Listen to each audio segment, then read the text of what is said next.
Hey guys, what's up? In this video, I want to talk about a recent carousel I posted on LinkedIn, which was uh, trying to talk about ways in which you can reduce churn and increase retention of your SaaS products. This is when users actually decide that they want to delete your account or they want to stop using your particular product. If you're not following me on LinkedIn or Twitter, definitely look at the comments in the description or the pinned comments. Because you're going to find a lot of value. I post a lot of content there, which may not actually make it to videos, but I felt this particular video would be useful for SaaS entrepreneurs or CEOs or project managers that want to actually reduce their churn and increase retention. So, how do you stop your users from deleting their accounts? The obvious thing is that you need to make a product that has a very seamless user experience and it's actually solving a real problem for the user. If it solves a real problem, that still does not mean that users are going to keep on using the platform. If the platform is unusable or it's really hard for them to achieve what they wanted to achieve when they signed up, they are going to churn out. But that's a separate video as to how to improve the experience, which I already have talked about in a bunch of my videos. You can check out the laws of UX videos and some of the other ones as well, or you can have a consultation and I can share ways in which you can improve your product. But let's say they have decided that they want to stop using your product for whatever reason. It can be spammy emails, it can be the cost, it can be that this particularly just does not suit them right now, whatever it is. How do we stop them from churning out or deleting their account from your particular platform? So obviously every account deletion is a missed chance to retain and delight a customer. So you obviously still have a chance to delight them and retain them. So let's explore some of the strategies that we can actually use to stop them from churning. This is really important. A lot of times people are churning from your platform, and the worst thing is obviously them churning out, but the next worst thing is you not knowing why they're churning out. Like if you don't know why people are actually leaving your product, you're going to make assumptions, you're going to make things up. Like for example, they don't like the price, we have to reduce the price because so many users are churning out. You reduce the price, your profit margins go down, but the churn rate remains the same. And then you're baffled, you're confused, and you've already made a negative impact on your users, because now if you actually increase your price back to the previous point, I mean, your users are going to be dissatisfied. So definitely don't do that. You need to figure out the reason why people are churning out. So the first step is we need to understand why users want to leave to begin with. So this can be done by providing a short exit survey before they actually delete their accounts. You should not have an open-ended survey. Unfortunately, a lot of people do that. They just have like, why do you want to leave? They have a text area, and if people really hate your product, they're not really going to fill out that particular text area, right? They're just going to go ahead and delete it or type some random stuff which is not going to be relevant. So what you need to do is you need to provide some of the ways or some of the reasons why you think your users may be churning out. It can be, obviously some generic ones would be cost. For example, it doesn't suit my needs at this time, or for example, it's spammy, or a bunch of other options as well that you think are relevant to your product. And you need to keep it simple and empathetic to encourage honest responses. So an example of that is Pinterest. You have a Pinterest account and you decide to actually close it.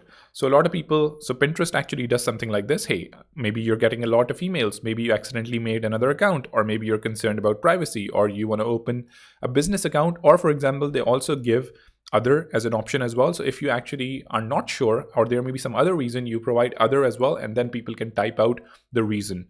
But you also have some of the basic options covered directly at the top. One other major reason why people churn out, I actually recently churned out of TopMate, and I created a video about it as well, because they just did not provide me the unsubscribe option in the emails for me to unsubscribe to them. They sent me, I think, 5 emails in about 2 days of me creating their account. This is the second day and I've deleted my account from there. So that's that. So did you know, again, they mentioned that you can change your email settings. Now, if they actually provided me something like this, which I don't think they did, I would have easily gone ahead and actually just paused those emails from coming in. Maybe, but I probably wouldn't have done that because they pissed me off because they did not include the unsubscribe option in their emails and they just kept scamming or spamming me. I'm saying scamming. At least they weren't scamming, but they were spamming. Okay, that's one example. The other example is, let's say, of Contra. So Contra does not provide you a bunch of reasons, which obviously is not beneficial. I feel like they should. So was it something else, something we said? They have a link here that says tell us, but obviously that's very hidden. I'm not sure how many people would actually tell them. They have a reason, for example, here as well that you can type out. I feel like, again, giving people some options and the option to actually go ahead and choose some of the reasons, that would be great as well. But they also mentioned some of the popular reasons. If you're sick of getting email notifications from us, you can disable them here. They provide a link. If you want to change your profile URL, you can do that here. So they've identified some common reasons why people may want to churn out. And not only that, and this is something that I want to talk about with Pinterest as well at the back. So it's not just about asking for a reason. If they actually select that particular reason, we provide them the option to actually remediate that concern. Very similarly, Contra provides those two options by saying if you're sick of getting email notifications from us, you can disable them, so that's fine. And if you want to change your profile, you can do that here. So they do provide reasons, and they also provide a reason not to delete it. Like, for example, if you delete it, there will be no way to restore your account or something.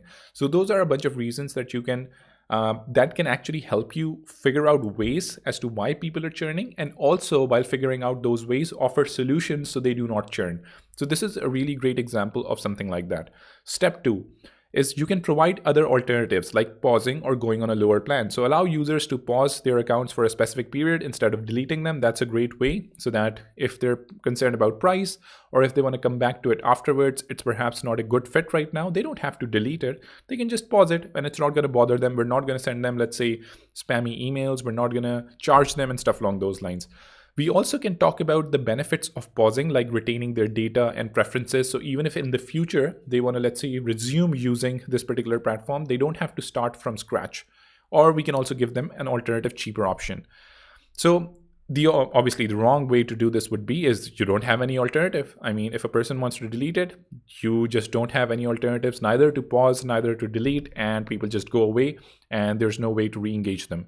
The other option is, obviously, we can say, hey, are you not ready to continue? Pause your account instead and pick up right where you left off. So you can pause or go to a lower plan. So it keeps the doors open for people to return, even, let's say, after a year. If they want to come back, they can, and they can continue. Now, Netflix is a great example. So Netflix, what they do is if you actually go to cancel your account, they have cancel or change your membership. So whatever you choose, it will take effect on July 31st. Now, this is a great thing as well, that if you are on a subscription-based platform, if a person is canceling their account or deleting it, they, even after deletion, even after, let's say, sorry, not deletion, even after cancellation of their particular subscription, they still obviously allow users to use Netflix or any other product like Loom or Zoom. They also do something pretty similar, I think. They allow people to use their particular platform for that particular subscription for that time period. So that's great. But here are some examples. So they say what to watch before you leave. I had to blur out the picture because it had a lot of what I would consider obscenity. But they, again, incentivize people. Hey, this is some of the stuff that you'll be missing out. Are you sure you actually want to not watch all of these amazing stuff? And a great way to actually even further incentivize people to stay would be to show the shows that they've been recently watching, or show similar shows that we think would be interested to them based on their viewership or based on what they've been viewing or viewing history. But for example, they also talked about you've been a member since July. Do you want to cancel it? If you say cancel, okay, you can go ahead and cancel it. But they also offer some other options, like for example, pausing for 1 month. So you can go ahead and actually pause your subscription. And it's not necessarily going to actually do anything. It's just going to taking a break, and you can still browse and unpause anytime. And you can also go to a lower plan as well. So this is, again, a really nice stuff. And they also have the explore more option. So you can just explore more as to what you're missing out as well. So these are just some really amazing ways to actually improve customer retention. Step 3, you need to highlight what they'll miss or lose. Now, this is something that we already talked about in the Netflix example, but we're going to see some other examples as well. Netflix mentions that, hey, if you actually go ahead and leave, and the terminology or the text that they're using or copy that they're using is really amazing as well. So they're not saying this is something that you lose if you leave. They're talking about, hey, why don't you just watch this before you actually leave? Because again, once you start binge watching Netflix, maybe the chances of you thinking about leaving are going to go away.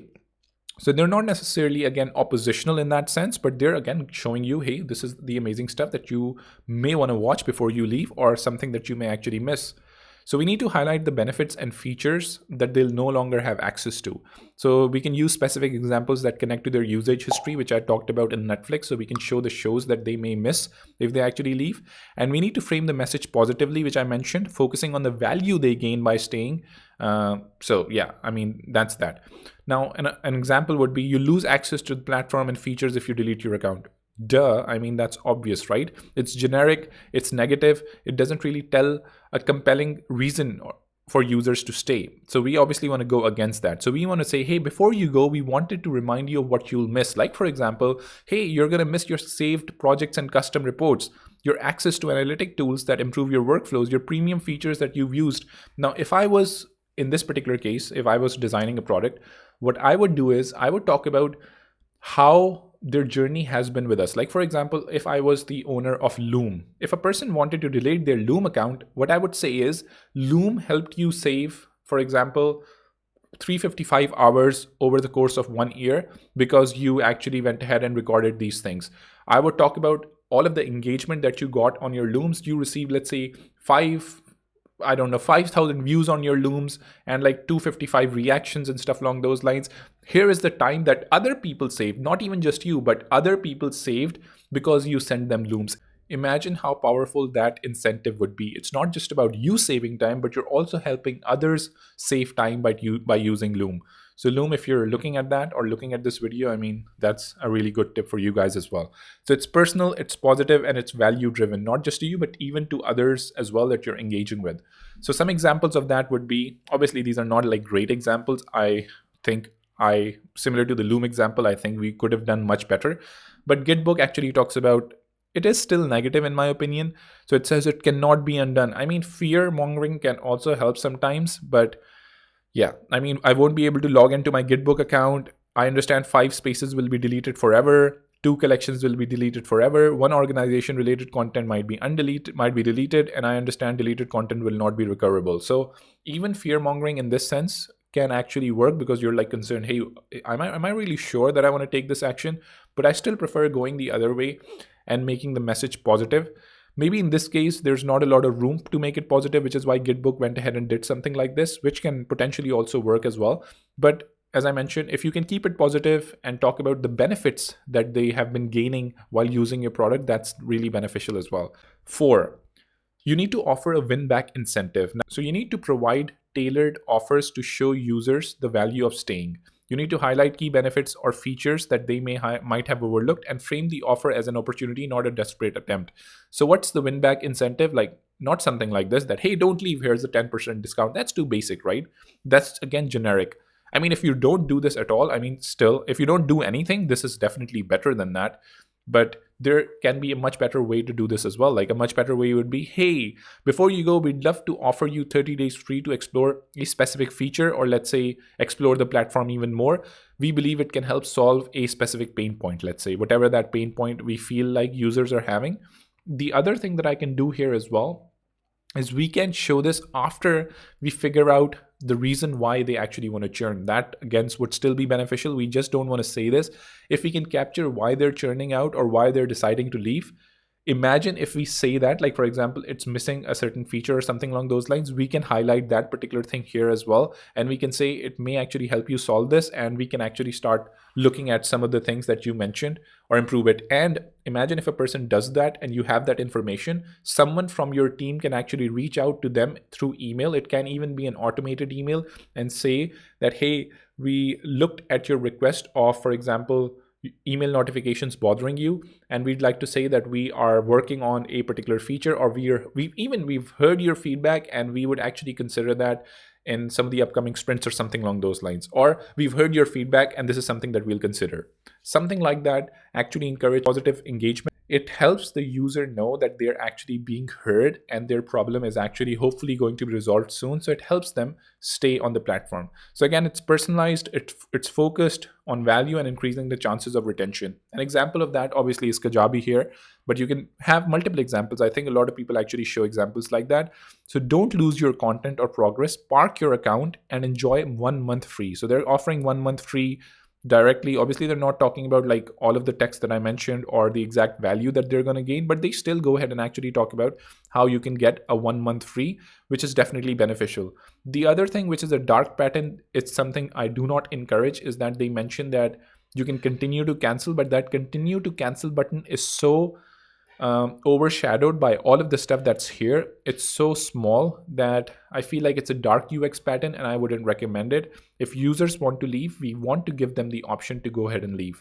So obviously, these are just some suggestions that I think you can take to actually improve your product and improve customer retention and reduce churn and also build trust with the user, and obviously use all of these users who are churning out as a means to improve your product further and figure out why they're actually churning out.